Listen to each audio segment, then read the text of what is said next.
This is a week of marathon training, travel nursing, and trying to chase big dreams with a busy schedule. You're probably going to find out about it anyway. So here's a little preemptive truth-telling.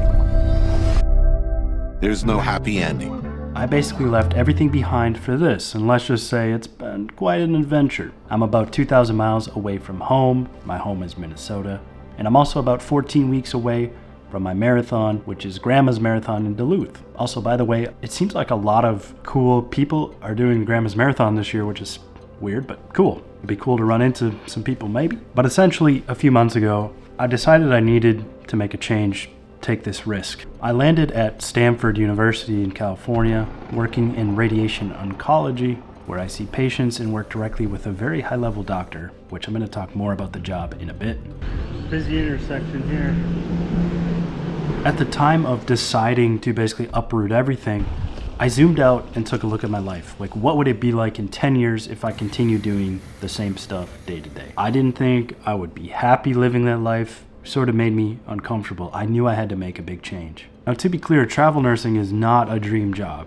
I didn't decide to do this thinking that it would be. There's a lot of downsides to travel nursing. It's not all butterflies and rainbows like social media might make it seem, but it serves as a really good stepping stone to grow. The upsides of it are more income, experience, skill acquisition, but it also forces me to step outside my comfort zone. There's a lot of logistics and you have to balance work and training and you're not around your friends. Life just kind of gets really chaotic living this way. I'm living in this dichotomy of loving structure and routine, but also travel nursing just absolutely disrupting every piece of that. So my actual position is a radiation oncology nurse coordinator, and the schedule and the position is quite interesting. First, every nurse coordinator works 4 10.5-hour shifts, 10-hour shifts with lunch break. It's only Monday through Friday, but the days that you work depend on your doctor's schedule. My doctor's schedule, it ended up that I work Tuesday through Fridays. So that means I have Saturday, Sunday, and Mondays off. Tuesdays end up being my least favorite shift for a lot of reasons, but mostly just because it's jam-packed and super busy. I think a lot of people would look at that and be like, that's awesome, that's incredible. Which it is good, there's some pros to it, but it also makes training and making videos and other things very hard because those 4 days in a row, kind of difficult to get everything done that I want to and to fit in training when I want to. Sessions I either have to do super early in the morning before sunlight, or option B is after work. But after work, tired, unmotivated, and usually the runs just don't go as good. So I have to balance choosing between the two, and I'm sure a lot of people can relate to that. But anyways, I'm doing my absolute best to create a productive routine and a good training schedule and just be efficient around work.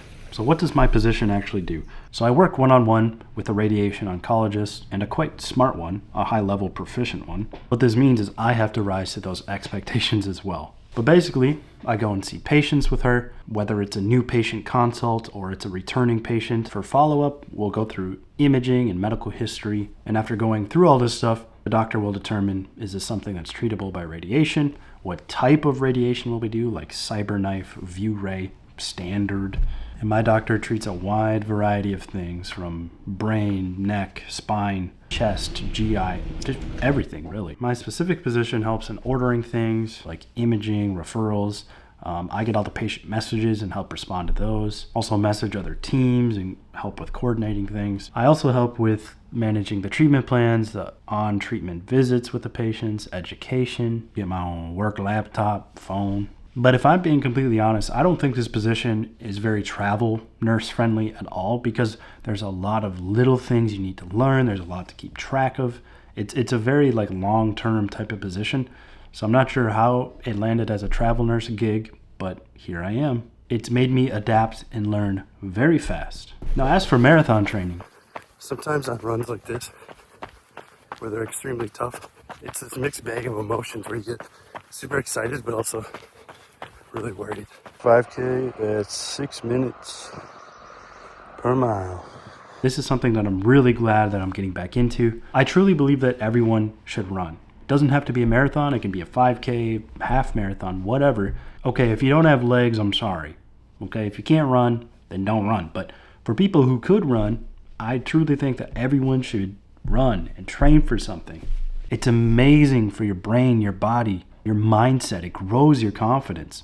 Having something to train for gives you purpose, meaning, motivation, and you can just feel it leak into all areas of your life. That went pretty bad, honestly. Paces were slower than they should have been. I felt like crap, even though numbers-wise, this was a setback. It's a big win mentally. You start wanting to prioritize sleep and what you eat. Gets you moving, gets you outside. There's just so many benefits. So far, my training plan has been going good. I had a lot of hiccups earlier. My original goal for this was to go sub 3, and Runna, the training app, predicts that I'll be about 3:05. Garmin predicts about that too. So I'll be close, but bottom line is I'm not gonna be mad if I don't get sub 3 this time around. Training and everything just didn't quite go to plan. But that's okay because I can always do another one. If I was looking at this as somebody else, I'd look at it and say, you probably won't do it this time around, but probably your next marathon. That might be the case, but I'm gonna try for this one if I can. The chances that it pulls through, slim, but I'm not saying it's impossible. This area is always popping. I think we got a baseball game going. Sounds like something coming from the swim area. Their swim facility is so dope too. Outdoors. It's amazing. There's 3 variables that make to a good career, okay? That make to a good life. And that's having autonomy, mastery, and purpose within a job. Some people can find that fulfillment through just a normal job.